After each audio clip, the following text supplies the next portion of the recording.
Pastor Salim Raj చేసిన వ్యాఖ్యలు ఎంత దుమారం రేపుతున్నాయో మనం చూస్తూ ఉన్నాము. ఈ మల్లెపూలకి సంబంధించి అంటే చర్చి ముందు గనుక పెట్టినట్లయితే పరిశోధకులు ఎవరు కూడా మల్లెపూలు పెట్టుకోరు. అదే మీరు దేవాలయాల దగ్గర కానీ లేకపోతే వేరే చోట్ల పెట్టినట్లయితే పెట్టుకుంటూ వెళ్తూ ఉంటారు అని చెప్పి ముఖ్యంగా ఆడవాళ్ళని ఉద్దేశించి చేసిన కమెంట్స్ ఏవైతే ఉన్నాయో చాలా దుమారం రేపుతున్నాయి. అసలు ఇలాంటి కమెంట్స్ చేయడానికి ఏం రైట్స్ ఉన్నాయి? ముఖ్యంగా ఇటు హిందువుల్ని ఈ విధంగా కించపరచడం అన్నది ఎంతవరకు కరెక్ట్ అని చెప్పి ఈరోజు అటు హిందూ సంఘాలు కావచ్చు ప్రతి ఒక్కరు తీవ్రంగా మండిపడుతున్న పరిస్థితి కనిపిస్తోంది. ఇదే అంశంపైన మాట్లాడితే ఇవాళ మనతో పాటు సోషల్ యాక్టివిస్ట్ మనోజ్ నామాల గారు ఉన్నారు. మ్యామ్ నమస్తే. సో ఆల్రెడీ పాస్టర్ సలీం గారు చేసిన వ్యాఖ్యలు ఏవైతే ఉన్నారో మీరు కూడా వినే ఉంటారు. ముఖ్యంగా ఈ మల్లెపూలు అలాగే ఆడవాళ్ళకి సంబంధించి చేసిన ఈ కామెంట్స్ ఎందుకు ఇంతలాగా రియాక్ట్ అయ్యారంటే ముత్తైదువులు అంటే మొత్తం పసుపు కుంకుమ చీర సారే పువ్వుల్ని కూడా ఎంతో పవిత్రంగా చూసే ఆడవాళ్ళకి ఈ విధంగా మాట్లాడడం అనేది కరెక్ట్ కాదు అని చెప్పి వాళ్ళు చాలామంది లేడీస్ బయటకు వచ్చి మాట్లాడుతున్న పరిస్థితి కనిపిస్తుంది. సో ఆయన చేసిన వ్యాఖ్యల్ని మీరు ఎంతవరకు సమర్థిస్తారు? దీన్ని మనం ఎలా చూడొచ్చు అంటారు? గౌతమి మాట్లాడిన ఆయన షాలేం రాజు గారు చాలా మంచి పాస్టర్ గారు అని చెప్పాలి. మంచి వాక్యం చెప్తారు.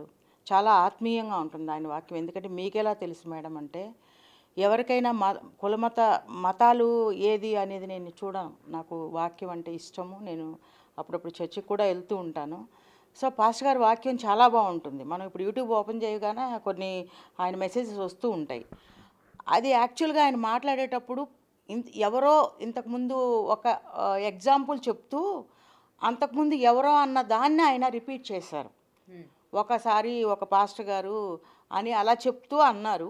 కానీ యాక్చువల్గా పూలు పండ్లు ఇలాంటివి చాలా పవిత్రమైనటువంటి అంశాలు. ఏ ఫంక్షన్కి కానీ ఎవరైనా సరే ఇప్పుడు ఇర్రెస్పెక్టివ్ ఆఫ్ ది రీజన్ అంటే హిందువులు ఏంది క్రిస్టియన్స్ ఏంది ముస్లిమ్స్ ఏంది ప్రతి ఒక్కళ్ళు కూడా పూలు అనేదానికి చాలా ప్రాధాన్యత ఇస్తారు. ఎక్కడ బైబిల్లో పూలు పెట్టుకోకూడదని అలా ఏమీ లేదు నాకు తెలిసినంత వరకు.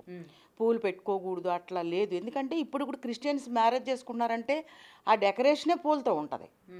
సో వాళ్ళకు కూడా రిసెప్షన్ రోజు చక్కగా పూలతో చుట్ట వేస్తారు, జడలు అల్లుతారు. అవన్నీ అలంకరణ అనే దానిలో ప్రథమ స్థానాన్ని పూలు అనేటువంటివి ఆక్యుపై చేశాయి.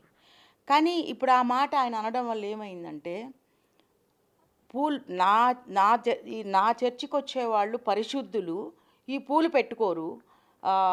ఇంకొక మాట వాడారు బజారు వాళ్ళలాగానే. సో ఆ మాట వాడడం అనేది ఖచ్చితంగా తప్పే.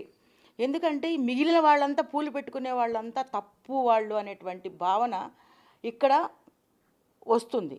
అలా కాకుండా నా చర్చికి వచ్చేవాళ్ళు పూలకు అంత ప్రాధాన్యత ఇవ్వరు, పూలు అంతగా ఇంట్రెస్ట్గా పెట్టుకోరు, వాళ్ళు దాని జోలికి పోరు, పెద్దగా ఆసక్తి లేదు వాళ్ళకి అని అంటే సరిపోయేది. కానీ ఇలా అన్నాడంటేనే కదా ఇప్పుడు ఇది పెద్ద ఒక ఉద్యమంలాగా బయట అందరూ చెప్పుకోవడము చెందటము జరుగుతుంది. సో ఏమంటే ఈ పూలు పెట్టుకోవడం అనేది ఫస్ట్ ఆఫ్ ఆల్ తప్పు కాదు. పూలు అనేటువంటివి చాలా ప్రాధాన్యత వహించేటువంటి అంశము. ఎక్కువగా హిందూ దేవుళ్ళు పూలుతోనే దేవుళ్ళని వాళ్ళు అలంకరణ చేస్తూ ఉంటారు. క్రిస్టియానిటీలో కూడా పెళ్ళిళ్ళప్పుడు పూలు వాడని వ్యక్తులు నాకు తెలిసినంతవరకు ఎవ్వరూ లేరు. నార్మల్గా క్రిస్టియన్స్ లేడీస్ కూడా పువ్వులు పెట్టుకుంటారా మేడం? చక్కగా పెట్టుకుంటారు. చర్చి కంటే ఏంటంటే అమ్మ కొంతమంది పూలు అనేటువంటివి మనం ఎప్పుడు వాడతామంటే ఇంట్లో తిరుగుతూ ఉండేటప్పుడు పెట్టుకుంటుంటాం. ఎక్కువగా ఈవినింగ్ పూట పెట్టుకుంటాము. ఎందుకంటే మనం నైట్ పడుకుంటాం కాబట్టి కొంచెం ఫ్రెష్గా తలకి పడుతుంది, కొంచెం స్మెల్ ఉంటుంది అని మంచిగా ఉంటుంది, ఆహ్లాదంగా ఉంటుంది, రూమ్ కూడా ఫ్రెష్గా ఉంటుంది అనేటువంటి ఉద్దేశంతోనే పూలు పెట్టుకుంటాం. పూలు మంచిది అని కూడా పెట్టుకుంటారు. చర్చి కంటే మాత్రం ప్రత్యేకంగా పూలు పెట్టుకొని ఎవరు రారు. ఎందుకంటే అది దేవునికి మనకి ఇవ్వాల్సిన సమయం కాబట్టి ఆ సమయంలో అలంకరణ మీద ఎక్కువ ధ్యాసగా ఆ పువ్వులు పెట్టుకొని అంటే వేరే వాళ్ళు కూడా అంతా జెంట్స్ లేడీస్ వస్తారు కాబట్టి ఆ పూలు అనేటువంటివి ప్రాధాన్యతగా అక్కడ కనిపించకూడదు. పూలు వాసన వేరే వాళ్ళకి అభ్యంతరకరంగా కూడా ఉంటుంది కొన్నిసార్లు. కొంతమంది చూడండి విరజాజులు పెట్టుకుంటే ఏంటమ్మా అబ్బా ఏంది ఈ వాసన అంటారు. కొంతమంది మహాతల్లులకి మల్లెపూలు అంటే కూడా కొన్నిసార్లు అబ్బా ఆ వాసన నాకు పడదు, నాకు విరజాజులు ఇష్టం అంటుంటారు. అలాంటప్పుడు అవతల వాళ్ళకి అభ్యంతరకరంగా ఉండకూడదనే ఉద్దేశంతో కూడా చర్చికి పూలు పెట్టుకొని రారు. పైగా దేవుని సన్నిధిలో మనం ఉండేది 1 గంట 2 గంటలో 3 గంటలో ఆ సమయం అంతా ఆయన ధ్యానంలో ఉండాలి అనేటువంటి ఉద్దేశంతో కూడా పూలు పెట్టుకోరు. అంత అది అలా చెప్పడం బాగుండేది. అలా కాకుండా నా చర్చికి వచ్చేవాళ్ళు పరిశుద్ధులు, పూలు పెట్టుకోరు, బజార్ వాళ్ళలాగా అనేటువంటి మాట షాలేం రాజు గారు వాడకుండా ఉండవలసింది. ఆయన నేను ఒప్పుకుంటాను, మంచి పాస్టర్ గారే, దానికి నేను కాదనట్లేదు. ఏదైనా ఈ మధ్యకాలంలో క్రైస్తవుల మీద దాడులు బాగా ఎక్కువైనాయి అమ్మ. నేను షాలేం రాజు ఇష్యూ మాట్లాడట్లేదు. మణిపూర్లో ఎన్నో ఘోరాలు జరిగినాయి స్త్రీల పట్ల. అప్పుడు మాట్లాడిన వాళ్ళు ఎవరూ లేరు. మొన్న టీవీ మన ఏదో ఒక ఫంక్షన్లో మన్మధుడు హీరోయిన్ని ఆమె పేరు అంశుని బాడీ షేమింగ్ అమ్మాయి గురించి మాట్లాడాడు ఒక ప్రొడ్యూసర్ పబ్లిక్లో. మరి అప్పుడంతా ఆ స్త్రీల గురించి ఎవరూ ఫైట్ చేయట్లేదు. ఇప్పుడు ఈయన మాటను పట్టుకొని నిజమే వెళ్ళి అడిగి మీరు ఇలా అనడం కరెక్ట్ కాదని చెప్పి ఒక ధర్నాలాగా వెళ్ళి మాట్లాడండి, ఆయన నిలదీయండి. ఒకవేళ ఆయన నోరు జారారు కాబట్టి ఒకవేళ అది తప్పు అని అనుకుంటే అందరూ తప్పు అంటున్నారు కదా.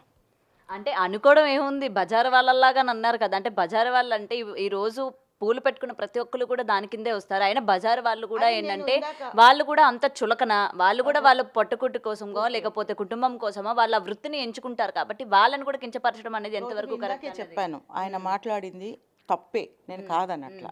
నేను అలాంటి మాటలు మాట్లాడినప్పుడు దాన్ని పబ్లిక్ చేయడం అనేది దానివల్ల ఏమొస్తుంది, ఒక అన్పాపులర్ అవుతాడు ఆయన అని అనుకుంటున్నారు.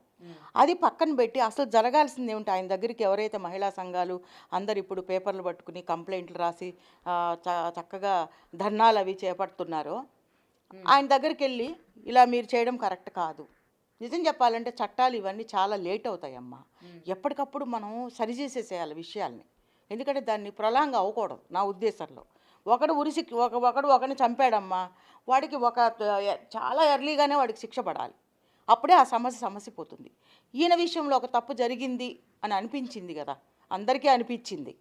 అంటే ఇంకా ముఖ్యమైన విషయాలు చాలా వదిలేశారు, ఇది మాత్రం గట్టిగా పట్టుకున్నారు.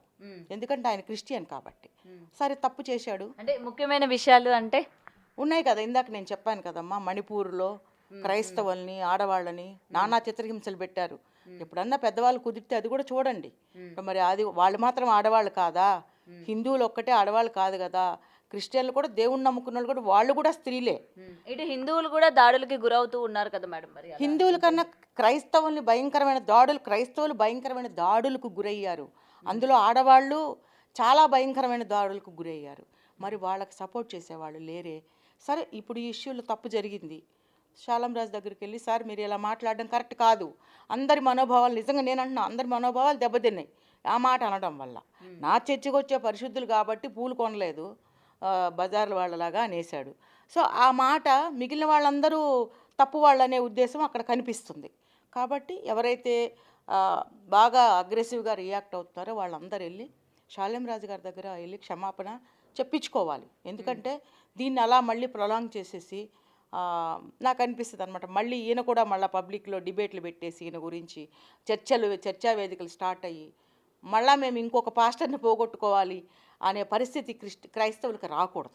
అంటే ఇలాంటి విమర్శలు కనుక చేస్తే డెఫినెట్గా ఇటు టార్గెట్ చేస్తారు, మళ్ళీ ఇతన్ని కూడా ఏదైనా చేసే అవకాశాలు ఉన్నాయని అంటున్నారా? అంటే గతంలోని పాస్టర్ ప్రవీణ్ విషయంలో జరిగింది, ఇక్కడ కూడా జరుగుతుంది అంటారా? జరుగుతుంది అంటే జరగచ్చు, చెప్పలేము. ఇప్పుడు ప్రవీణ్ గారి విషయంలో ఏం జరిగిందనేది అందరికీ తెలుసు, కానీ ఏం జరగనట్టుగానే దాన్ని ఒక ఏంటంటే డ్రంక్ అండ్ డ్రైవ్ అని చెప్పేసి, అంటే గతంలోనే ఆయన ఏదైతే రామాయణాన్ని కించపరుస్తూ మాట్లాడారో దాని పరిణామమే అది అని చెప్తూ ఉంటారా? మరి అట్లా నేను విమర్శ అనేది నేను విమర్శతోనే కొట్టు.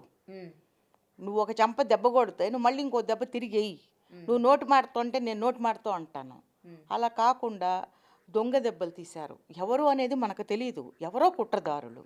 ఇప్పుడు ఈయన కూడా కొంచెం బాగా ఫేమ్ అవుతున్నాడు యూట్యూబ్లో. నోరు జారారు, దాన్ని పట్టుకొని ఆయన ఎంత దాకా లాగాలో అంత దాకా లాగాలనేటువంటి ఉద్దేశంలో ఉన్నారు. కానీ ఆయన మాట్లాడింది నేను మళ్ళీ చెప్తున్నాను తప్పే. దానికి ఆయన క్షమాపణ చెప్పాలి.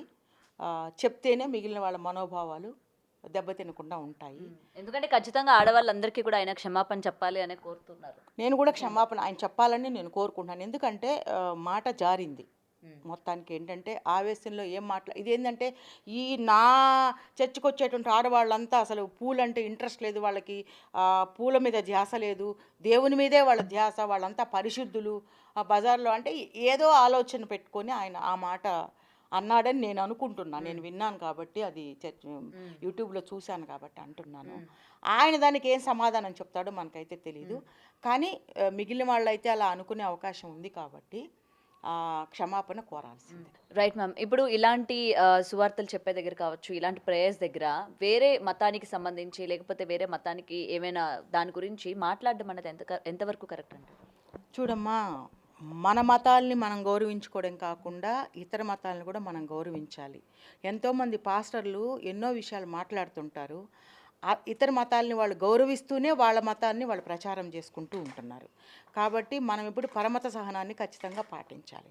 అలా ఉన్నప్పుడు ఎవరికి ఏ ఇబ్బందులు రావు. రైట్. Thank you ma'am.